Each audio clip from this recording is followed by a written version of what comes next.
well. Can you track the escape pods? Negative! Look out!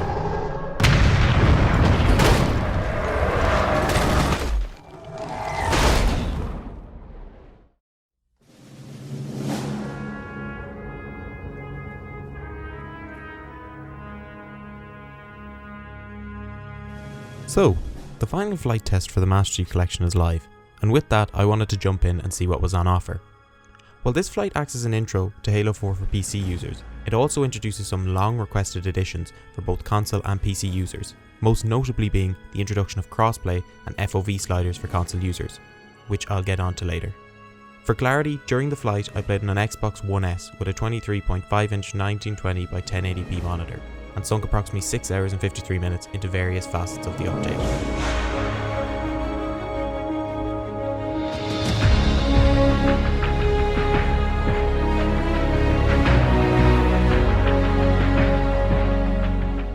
Halo 4 for me, while lacking in gameplay enjoyment in comparison to previous titles, and some more than frustrating aspects of gameplay such as the low max ammo count and weapons, has in turn always made up for it with its narrative, and playing through the 5 available missions in the flight really brought back those memories of the heartbreaking story between the Master Chief and Cortana, and how it introduced us to this new era of 343-led Halo titles. The campaign functions how it should, maintaining a stellar frame rate throughout. The campaign was where I first tested out the new FOV sliders available to console players.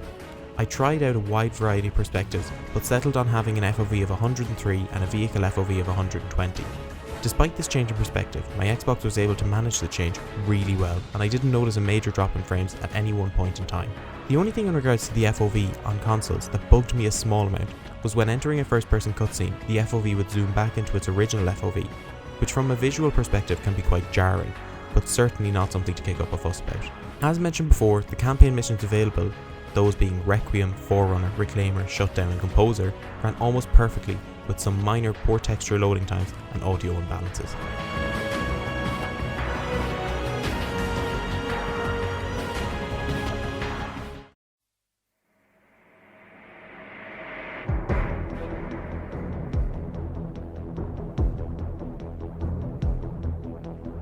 There's not much else to add of note on the multiplayer. Over my period playing the flight, playlists altered fairly regularly, giving me an opportunity to test out all the nooks and crannies of each game mode. Almost every game performed flawlessly, and if there was a fault, it tended to be due to my poor internet connection at the time. Despite the implementation and flighting of crossplay, however, I still found it difficult at times to find a game. I imagine this will improve once the update becomes official. On crossplay, I'm sure there were varying games where I encountered players on mouse and keyboard, but one problem that arose was that there was no real way of telling what platform a player was on unless they were the host of the lobby. Another minor complaint I know, but it'd be great if 343 addressed this.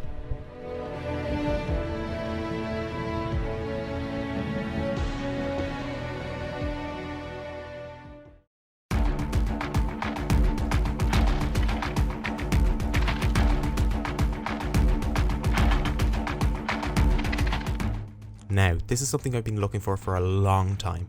As it currently stands, Halo 4 on the Xbox version of the MCC has by far the worst level of customization, but this update completely changes that and turns Halo 4's Spartan customization into arguably one of the most in-depth and refined systems in the game to date.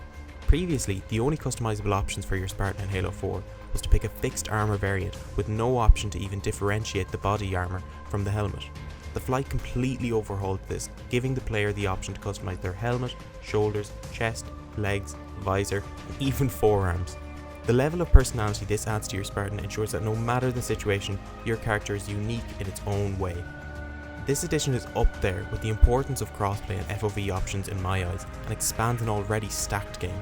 My only gripe with the current system is when browsing through helmets and armor. If a piece has more than one variant, you have to click into the variants menu to even see the base helmet.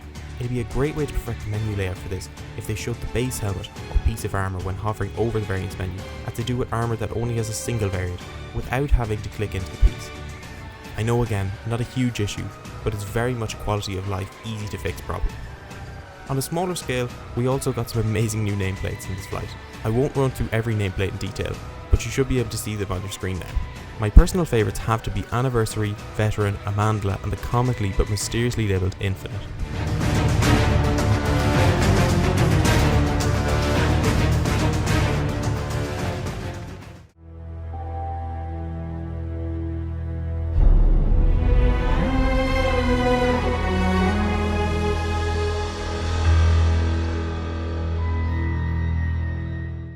last but not least, let's get on to the machinima maker's bread and butter. While I don't have much experience in Forge bar since the original release of Halo Reach, I hopped into a few games to see how it functioned in the flight. Out of all the modes, I found this to be the most frustrating, with me encountering more bugs alone in Forge than in any other mode. Upon loading into a Forge game on Pitfall, I tried experimenting by placing down a heavy man cannon.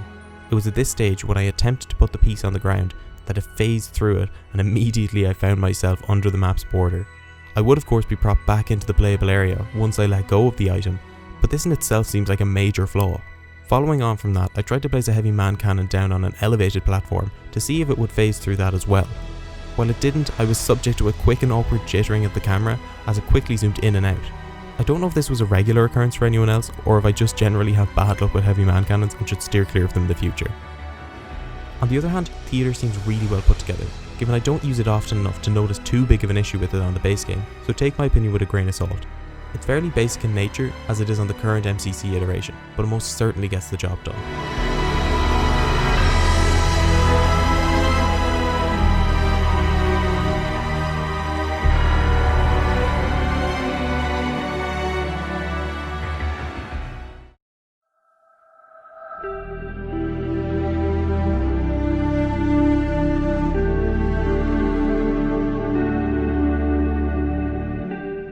So, to sum up, this flight brings with it major upgrades to the current iteration of the MCC, that when once experienced you won't want to go back.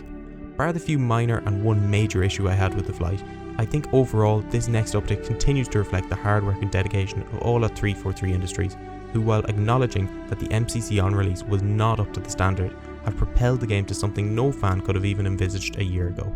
If you're new to the channel and like what you see, it would mean the world to me if you would consider leaving a like and subscribing to the channel. Did you participate in the latest flight of the Master Chief Collection? If so, let me know what you thought below and if there's anything I left out. Wishing you all the best and signing off.